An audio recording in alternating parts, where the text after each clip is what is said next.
Dear soul, you've come to this moment not by accident, but by quiet intention. Tonight, let us walk together, not hurriedly, but gently, through a story that invites healing, forgiveness, and deep inner peace.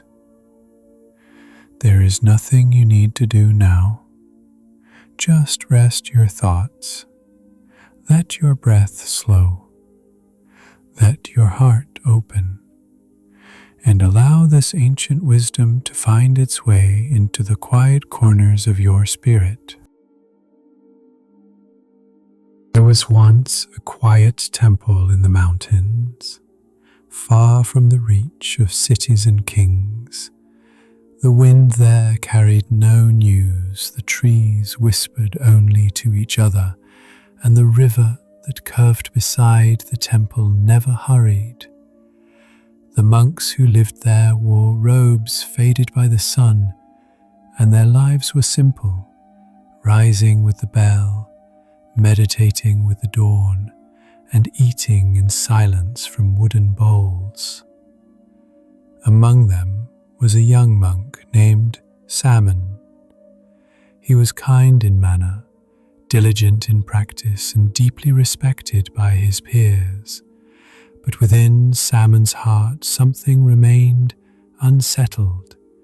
It did not show in his posture or in his words, but it lived in the quiet between his thoughts, a bitterness he could not name.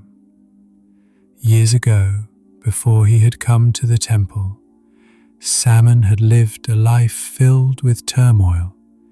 He was the son of a merchant, and his family was betrayed by a close friend. The betrayal led to ruin. His father died in grief, and the wealth they once had turned to dust.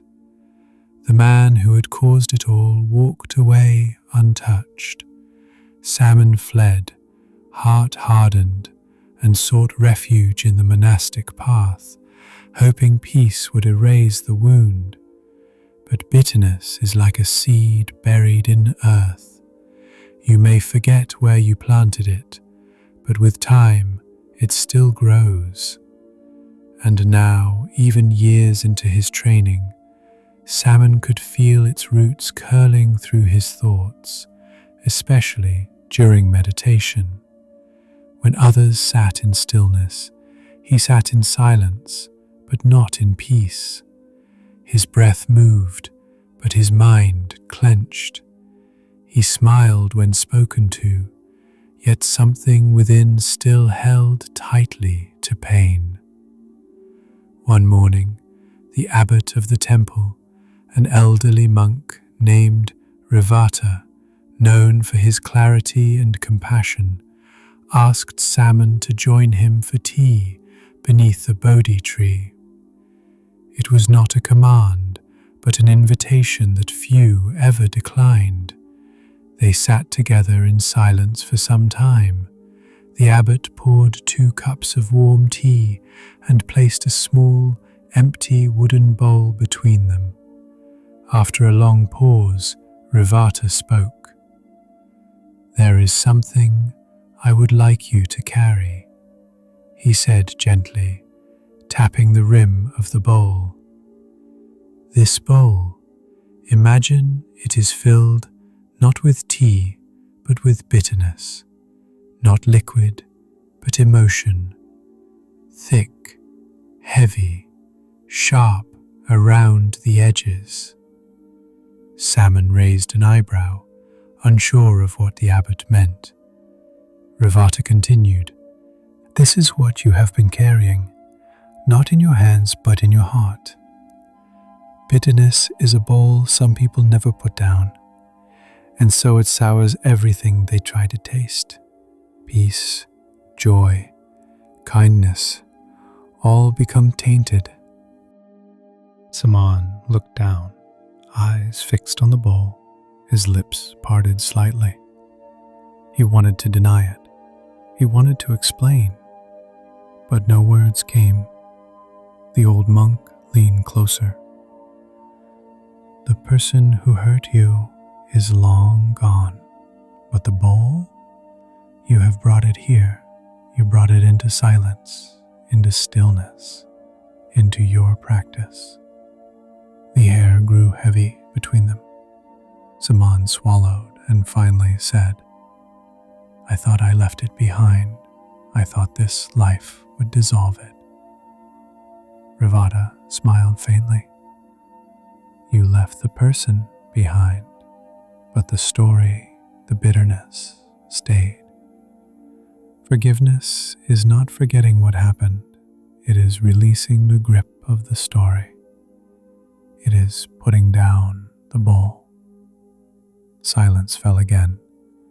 Not the empty silence of avoidance, but a full silence, dense with meaning. The abbot then stood and walked to the river's edge, where a smooth stone sat among the moss. He lifted the bowl and filled it with river water. Then, gently, he added a handful of dry tea leaves. The water turned cloudy, dark. Watch, he said. They waited. After a few minutes, the tea leaves settled. The water cleared again. The bitterness no longer stirred. This is what happens, Rivada said softly. When we stop stirring the past, when we stop clinging to it, clarity returns, stillness returns, but only when we stop drinking from the bowl again and again. Saman stared at the bowl. His heart ached, but not in the way it once had. It was as if something inside him had been named, and in naming it, loosened. He realized, for the first time, that he had built his identity around the betrayal. He had worn it like a hidden robe under his robes, and that, more than the betrayal itself, had been his suffering. Rivada's voice cut through the moment once more, firmly. You must decide, not just once, but each day. Will you carry the bowl, or will you put it down? Saman said nothing, but in that silence, something began to shift. The days that followed were quieter than usual for Saman. He still rose at dawn. He still walked the path along the river.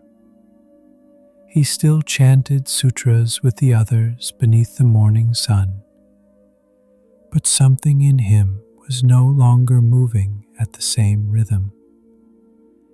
It was as though the conversation with Revata had unearthed something buried for too long. He could no longer sit in meditation without seeing the bowl, not the wooden one by the river, but the invisible one, the one he had been carrying in his chest for years. He noticed how often he drank from it, how often he reached for it when a memory surfaced, how easy it was to justify the bitterness. They wronged me. They ruined my family. I deserve to feel this. And yet, every time he repeated that story, it became less of a memory and more of a truth, a definition, a shape he lived inside of. One evening, during walking meditation, the thought hit him like a gust of wind. Who would I be without this pain? It was a terrifying thought. The story of betrayal had become a pillar of his identity. Without it, he wasn't sure what remained. The grief had become familiar. The resentment had become a friend that sat with him in silence. Without them, what would his silence be? This is the hidden cost of bitterness. It gives us a role, the wronged one, the misunderstood one, the abandoned one. And as long as we wear that role, we don't have to step into something new, something unknown, something vulnerable. Because letting go of the story means we no longer get to explain ourselves through it. Saman realized he had used the story to justify his distance from others, to justify his reluctance to open his heart. He had told himself he was healing, when in truth he was hiding. The next morning, he returned to the Bodhi tree where he had sat with the abbot. The bowl was no longer there, but the memory was vivid. He sat in the same spot, watching the way the light filtered through the leaves, and, for the first time, he whispered the name of the man who had betrayed his family.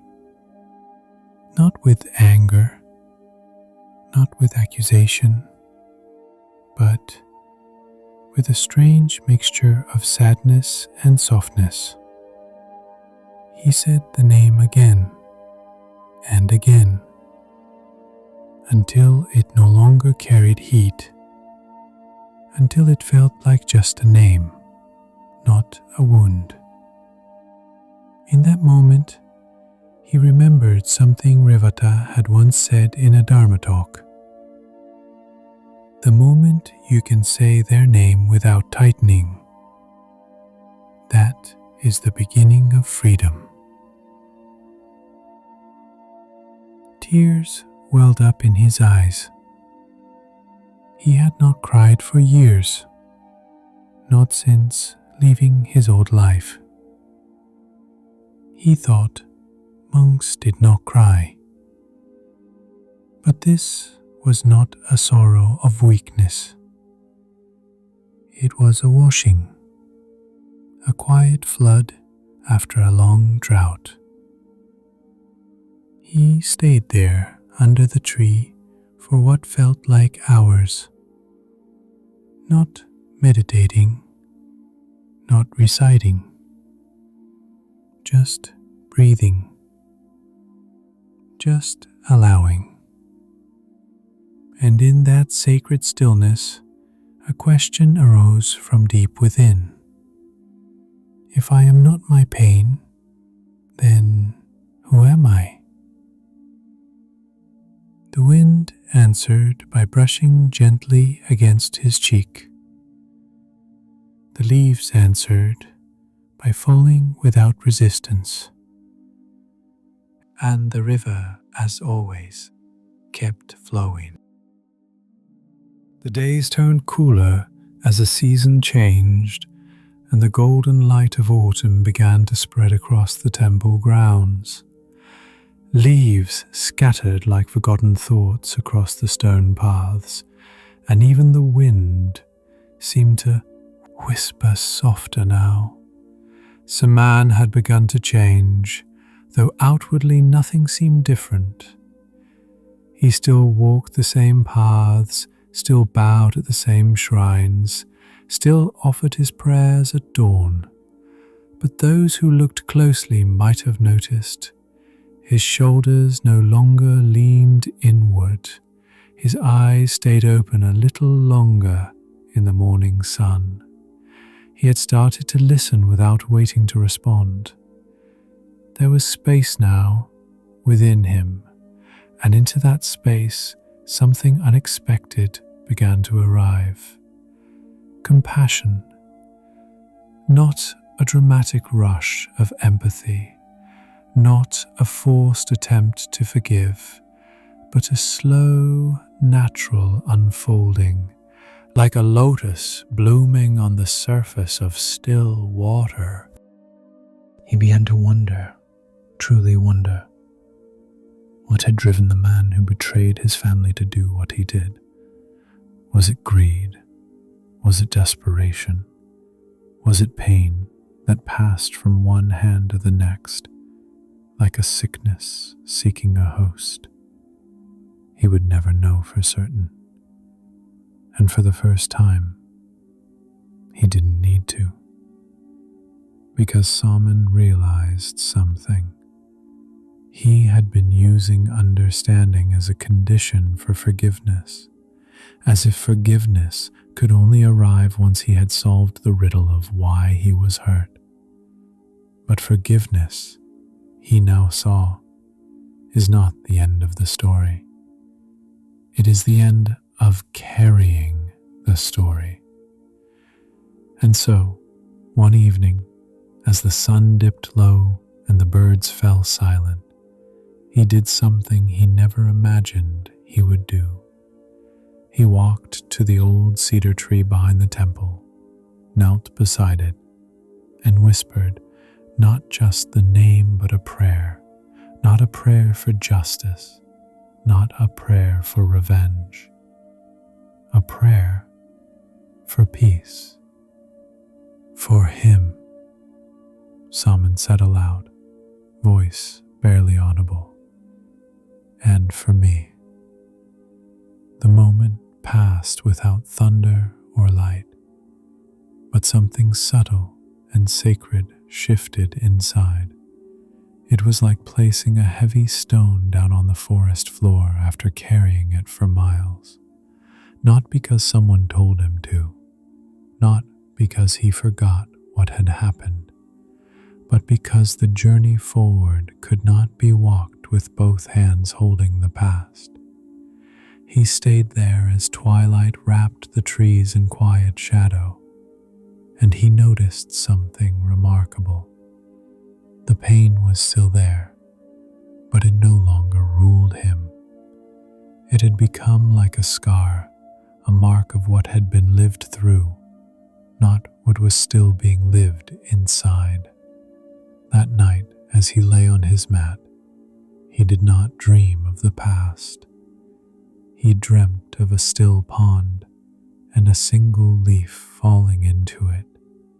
And when he awoke, he felt light, not ecstatic, not transformed, just light enough to walk without dragging chains. It was nearing winter. The winds grew sharper, and the monks had begun wrapping their robes tighter in the mornings. Fires were lit earlier each evening, and bowls of broth steamed gently in the hands of those who gathered for evening reflection. Saman, now in his 4th year at the monastery, had taken on a quiet role. He did not seek authority, nor was it given to him by title. But when questions about suffering arose during study sessions, the younger monks looked to him. Not because he had answers, but because he listened without haste, because he did not try to fix, only to witness. One evening, as the last light vanished behind the hills, a novice monk named Jaya approached Saman by the fire pit. He was barely 17, nervous in his posture, restless in spirit, the kind of restlessness that comes not from energy, but from unspoken pain. "Brother Saman," Jaya said, "can I ask something of you?" Saman nodded, motioning for him to sit. Jaya did not sit right away. He looked at the fire, then at his own feet. "My teacher says I meditate well," he began. "But every time I sit, I only feel anger. My father, he used to say he loved me, but then he'd turn cruel. I ran away to become a monk, hoping the silence would drown the noise." Saman said nothing. He only listened, the way an open field receives falling snow. Jaya continued, "I want to let it go. I say I forgive him, but the pain, it doesn't leave." Saman let the silence stretch, Then, gently, he picked up a piece of firewood and placed it on the glowing coals. Sparks rose, then faded into the night. He turned to Jaya. "I once held something like you are holding," he said. "A story full of heart. It came with me into this place. It followed me even into stillness.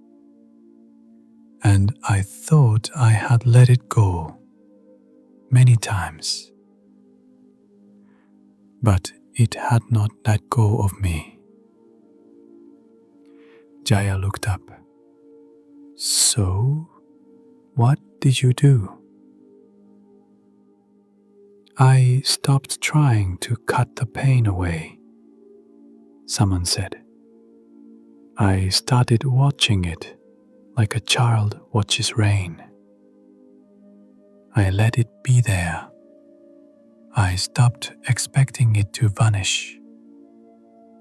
And in time, I realized it wasn't the pain that needed to leave. It was the grip I had around it that needed to soften." Jaya frowned. "But how? How do you stop gripping something you don't even know you're holding?" Saman smiled, not out of amusement, but out of deep understanding. "You sit with it. You name it. You don't push it away. And one day, you will stop feeding it with stories. You will stop stirring the ball. And when that happens, it will settle. It won't disappear, but it will no longer be who you are." He paused, then added, "And if one day you can whisper his name without fire in your chest, that will be the beginning of your freedom." Jaya looked into the flames, tears tracing silently down his cheeks. And for a while, neither of them spoke. There was no need. Healing was already happening. Not through advice, but through presence. Through the shared knowing that pain can be held, honored, and gently released. Later that night, as Jaya left to return to his quarters, he bowed deeply. "Thank you," he whispered, "for not trying to fix me." Saman bowed in return. "There is nothing to fix," he said, "only things to forgive." And with that, he turned toward the flickering fire, knowing that in helping another release his burden, his own became even lighter. Winter had fully arrived. The trees stood bare, like silent witnesses to time. Morning fog rolled in and lingered longer each day, and the breath of the monks became visible as they chanted at sunrise. Samang had grown comfortable in this rhythm. Not the rhythm of routine, but the rhythm of his own healing. He was no longer chasing stillness. He had become still. But one morning, during a routine errand in the nearby village, he saw something that brought the past rushing back in a single breath. A face. An older man walking with a cane through the market square. Familiar. Too familiar. It was him. The man whose betrayal had fractured someone's family, whose selfishness had set off the chain of pain that once consumed his every breath. Time had changed the man. His hair had thinned, his eyes were tired, His gait was uneven, but the essence, the unmistakable thread of memory, remained. Saman froze. The marketplace around him blurred, his breath caught somewhere between his throat and chest. And yet, there was no fire, no flood, only stillness. The man did not see him. He passed by slowly, preoccupied with the clumsy task of carrying a basket. And in that moment, Saman saw something else. He saw a man, aged and alone, no crowd around him, no family by his side. Just a body moving through the end of its story. Saman did not move toward him. He did not call out. He simply watched with an open heart. There was no longer a need to confront, no need to ask why, no need to change the past, because the past no longer lived inside him. It was like watching an old film, one he had cried through, one he had paused 100 times, and now finally he could sit through the ending with peace. That night, back in the monastery, Saman sat beneath the stars. He took a deep breath and felt the air fill not just his lungs, but every quiet space within.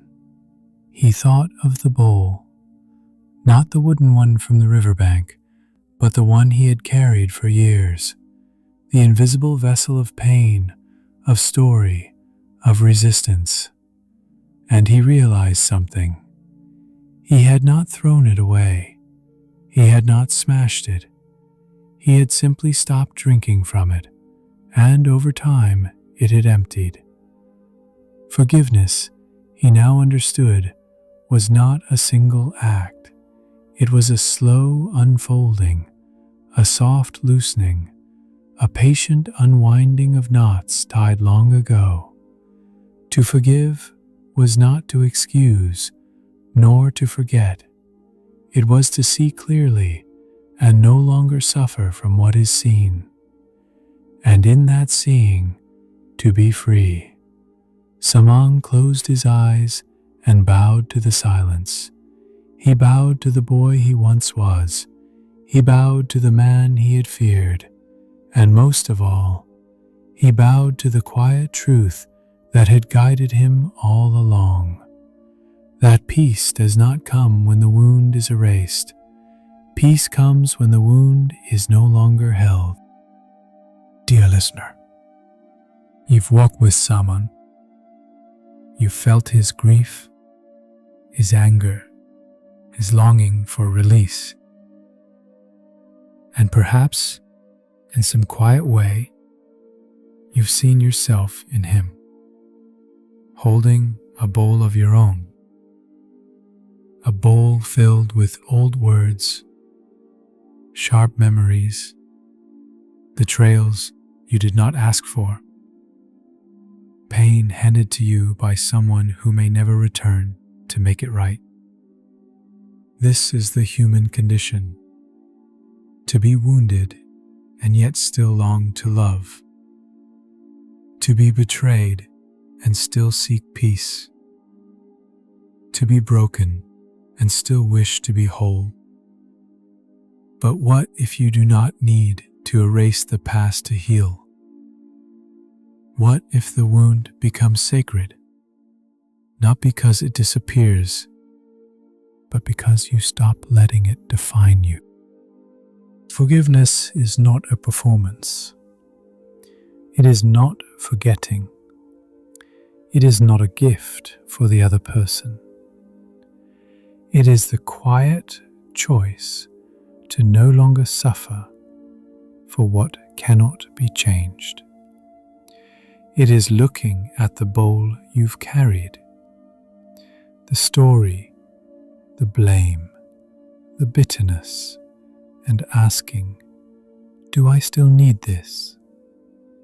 And when the answer comes, not from the mind, but from the body, a breath will come easier, A moment of silence will no longer feel empty. It will feel full. You may not be ready today. You may not even be ready tomorrow. But when you are, you'll know, because the bowl will feel heavier than it used to, because the story will no longer offer comfort, only exhaustion. And you, like Saman, will walk into the forest of your heart and simply place it down. You won't have to declare it to anyone. You won't have to wait for applause. The peace will come not in noise, but in the absence of it. Just stillness, just space. And in that space, something softer will rise. Compassion for the one who hurt you, yes. But more importantly, compassion for the one who survived it, you. So take this story as a lantern, not a map, not a rule, just a soft light to guide your next gentle step. And if ever again you find your hands clenching around old pain, may you remember, you do not have to drink from the bowl of bitterness. There is water sweeter than revenge. It is called release, and it waits for you in every quiet breath. And now, the story has settled. Like a bowl set down gently on still earth, what once stirred is now at rest. If bitterness had a voice, you've heard it. And if forgiveness had wings, perhaps you've begun to feel them unfold within you. There's nothing left to figure out tonight. Only this breath, this soft body resting, this moment enough as it is. You are safe to let go now. Drift into rest and let the healing continue quietly as you sleep.